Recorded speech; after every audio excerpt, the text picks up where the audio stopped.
Andy Johnson, Minnesota State University. We are looking at reading and motivation. Question: what motivates you? When were you or are you motivated to read? When was your motivation diminished? When weren't you motivated to read? Understand. Motives are the needs and desires that cause a person to act. They determine goal-oriented behavior. Base level motives, happy, sad, fear, are all driven by this homeostatic mechanism, the need to for equilibrium, to reduce this drive. And these are things like thirst, hunger, warmth, and sleep. We want to try to reduce these things. Maslow is always good for helping us understand. We have lower level motivation, the need to satisfy these things, homeostasis, and higher level motivation. Sometimes we call it intrinsic, but you want to know, you want to learn, you want to understand, you want to create, you want to nurture yourself or others, or self-actualization, develop your full potential. As much as possible with ourselves and our students, we want to focus, develop, enhance these, and use these as little as possible. If you're motivating students because of a fear of something or a lack of something, as soon as that fear or lack diminishes, the behavior you seek to bring out diminishes as well. Emotions and motivations can be closely intertwined. When motives are achieved or thwarted, we have an emotional reaction. We'll be talking about emotions and motivation in another section, but know that emotions activate approach or withdrawal behaviors. We try something, it doesn't work, an emotional response, we are less likely or more likely to do that behavior depending on the emotional response. For example, bad test grade, fear, anger response reduces the likelihood that we'll attempt that goal again. So motivation and emotions are closely attached. Emotions, let's define our terms. It is a physiological response, your body responds. Physiological responses, actions, tendencies, and subjective feelings as well that adaptively engage humans to react to events of biological and or individual significance. Fear is an emotion. It's an adapting.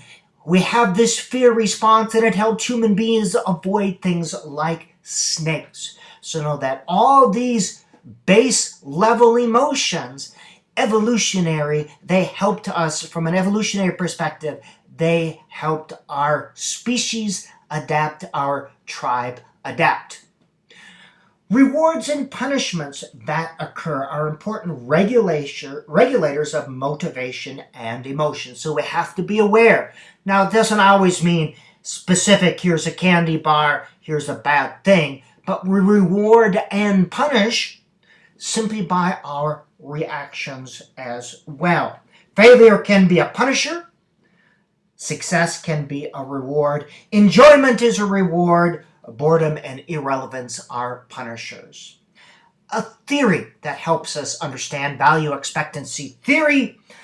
Value, do we value or find the thing of importance? Expectancy, do we expect to succeed?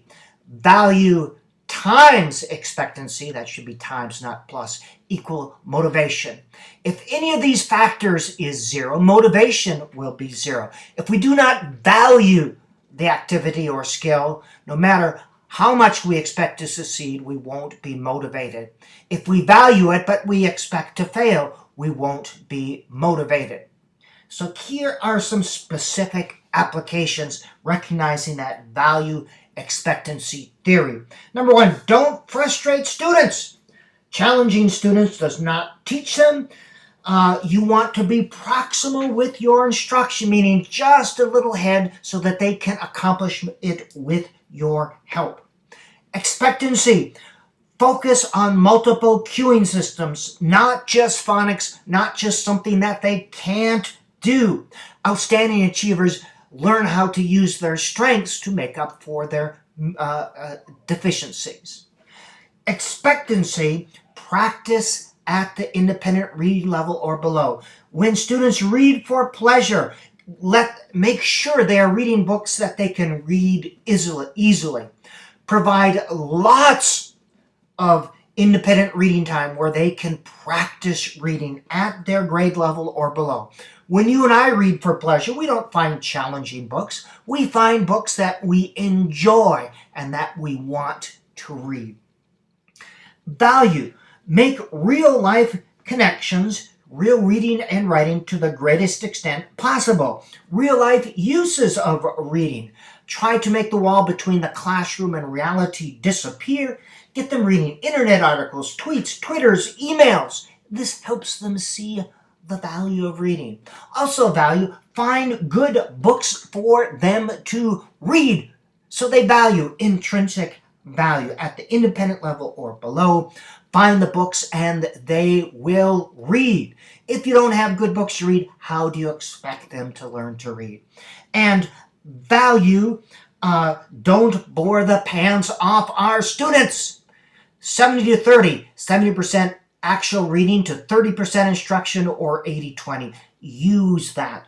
If reading classes is just drill and practice on mindless skills and sub-skills of reading, how do you expect these kids to learn anything other than reading stinks?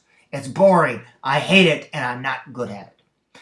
Other types of applications, any kind of social interaction is good.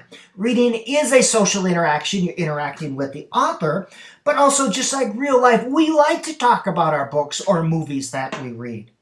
Other applications, choice of what to read. When I go to the library, nobody assigns me a book. There are times and places to assign, but give students choice the majority of time. Choice could be choice within categories or groups, but more and more it should be total choice. We need to trust our students. As well, choice of what not to read. Just like an adult, if I don't like a book, I can put it aside. Students should have that same choice. Well, what if they don't read anything? If their choice is to sit there and do nothing or read, eventually they will read. Literature-based instruction is where you use the same book for the whole class, where you design innovative, creative activities to go along with that. So the whole class becomes the book and you're talking and interacting and doing neat creative things.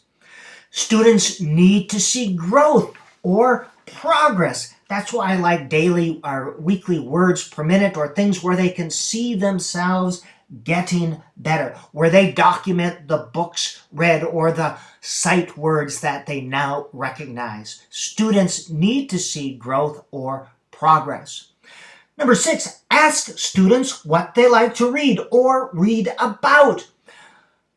Do an interest inventory or survey. Ask them what they are interested in. Find internet articles. Help them do a kid's Google search to find out about what they want to know about. Kids like dinosaurs? Great. Kids like mixed martial arts? Great. Let's get them reading about it. The goal is to help them learn to read so they can be full participants in our society.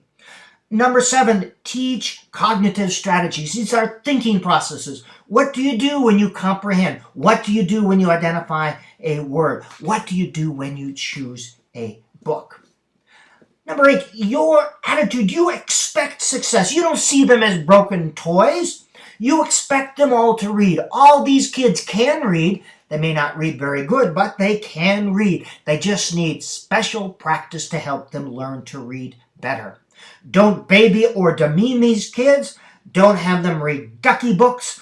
Learning disability does not mean a thinking disability. It does not mean an emotional disability. These students must be respected. They must feel safe and accepted. They're not demeaned. They're not compared to others. They're not described simply in terms of what they cannot do. They're asked not to do something they cannot do. They won't be insulted or made to feel stupid. That is very, very, very important if we're going to have motivated readers. Students are given responsibilities. We must trust them to be learners to the degree that we can. Get them involved in their own record keeping, choice of books. We want to catch them learners. We are teachers, not measures. We're not there to document errors or document what they can't do. We are there to catch them and document what they can do.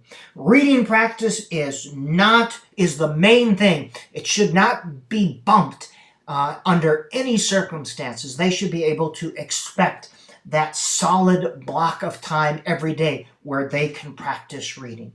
And intrinsic versus extrinsic. By the way, here's a student measuring her own progress.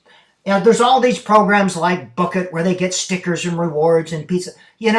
Those are good for the short term, but really reading is rewarding in and of itself. You need to teach and develop that. As soon as the reward goes away, the behavior tends to go away. So these are good, but really the focus is on intrinsic reward, enjoying reading and learning. The lessons: find good books and they will read. Teach students what they can't do, frustrate them, bore them, treat them disrespectfully, compare them to others, do not listen to them, and you will hinder their ability to learn to read. Illiteracy keeps people from fully participating in our society. And remember, we are working with human beings, not training lab rats. Be very mindful of manipulating and controlling with rewards and punishments and trying to make certain behaviors appear. We're not training rats, we are teaching human beings. That's it. Rewards, punishment, motivation, and reading.